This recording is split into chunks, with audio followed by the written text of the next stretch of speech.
benvinguts a La Penúltima, un programa que sona així. Per tots aquells que ens estigueu escoltant després d'arribar a casa xops per culpa de la borrasca Glòria, heu de saber que nosaltres també estem a tope amb els fenòmens meteorològics. Per això en Marc el Marxa encara pensa que la pluja són llàgrimes de Déu. Ai, sí, Verge Santa. Sort que els meus pares van utilitzar el PIN parental. També està present el Fran Fontrodona, que mai surt de casa sense la seva estació meteorològica de butxaca. Sí, la pròtesi. La pròtesi que li vaig robar a meva àvia, concretament. Saludem també el Toni Monzó, el col·laborador amb el cognom més esventat del programa. Ai, perdona, és que estic buscant esventat aquí al diccionari, no ho trobo, no sé què vol dir. Bueno, no sé si faré el programa, així, perquè estic molt... També tenim el Miqui Ávila, capaç de provocar tsunamis utilitzant només un dit al peu. Bueno, és l'únic superpoder que tinc. Trobo que és una mica trist com a superpoder, però és el que hi ha. I no ens oblidem de l'Albert Vilella, que sempre que arriba una nova borrasca desitja que li posin el seu nom. Però, o sigui, el nom complet, Albert Vilella Lleopard. Val? I així la gent potser em coneixerà. I recordeu que si voleu participar d'alguna manera ens heu de seguir a Twitter i Instagram a @lapenultimacf.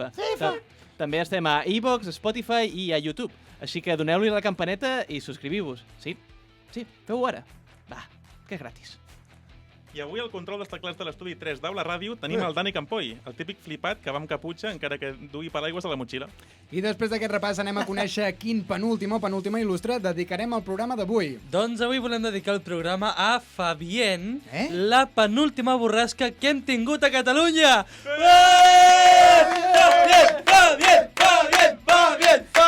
Fabien! I així comencem el 13è programa de la segona temporada, el 49è de la penúltima, un programa que no et fa falta... Però que no pots evitar. Però abans, deixeu-me presentar la convidada que tenim avui. Rebem amb un fort aplaudiment a la polifacètica humorista, actriu, imitadora, presentadora, persona humana i deessa, Judit Martín! Això de presentadora... Encara no. Encara no, o sigui, és un poc Nostradamus, això, Bueno, està bé. Temps al temps, jo crec que arribarà, no? Sí. Bueno, no ho sé. Jo no m'hi veig, tampoc com a presentadora, però bueno. Bé, mai se sap, vull dir... He arribat a fer tantes coses que... Esto no... Bueno, no cal que ho expliqui tot. Sí, després ho expliquem. Potser tampoc et veies en un programa com La Penúltima i mira... No, aquí... veus? Això no ho hagi imaginat mai. Còmode, estàs bé? Ara, de moment, sí. Tot correcte? De moment, sí. Doncs ja veuràs quan avanci el programa. I ara sí que sí, comencem el programa de La Penúltima, un programa que no et fa falta... Però que no pots evitar.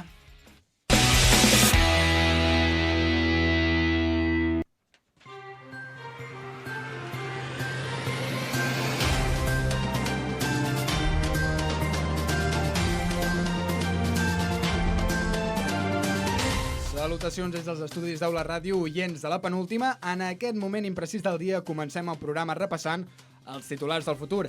Avui, 22 de gener de 2076. The News!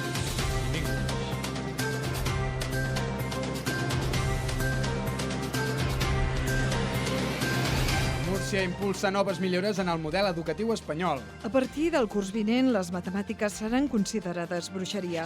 Els nens aprendran a comptar únicament fins a 12 amb l'ajuda de Jesús i els seus apòstols. Noves restriccions a la zona de baixes emissions. El mes que ve quedarà totalment prohibit entrar a la ciutat en cotxe. L'única manera d'accedir a Barcelona serà a peu, en metro o amb MCC Cruceros. El professor Virgili fitxa per la RAE. Josep Maria Virgili deixarà de vetllar pel català a Twitter i començarà a corregir els comentaris del diari Marca. The Sports! In English, too. El Reial Club Deportiu Espanyol torna a guanyar la Lliga. Els blanquiblaus segueixen fugint del fantasma del descens i ja porten 56 anys sense perdre ni un sol partit i acumulant títols sense voler. Anem ara amb els eSports, o com diem en català, els esports. El campió de Catalunya de Fortnite es perdrà la jornada del cap de setmana a causa d'un trencament fibrilar. La companyia telefònica no repararà el cable fins la setmana vinent. The Time! In English.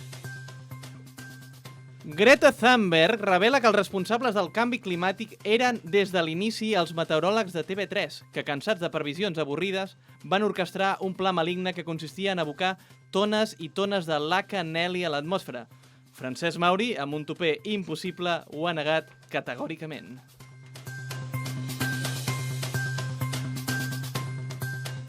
L'episodi de neu, vent, pluja i boira ha provocat la desaparició de la ciutat de Lleida. La Generalitat ha decretat el dia com a festa nacional per celebrar-ho. Bona nit. I fins aquí els titulars del futur. Title of this news.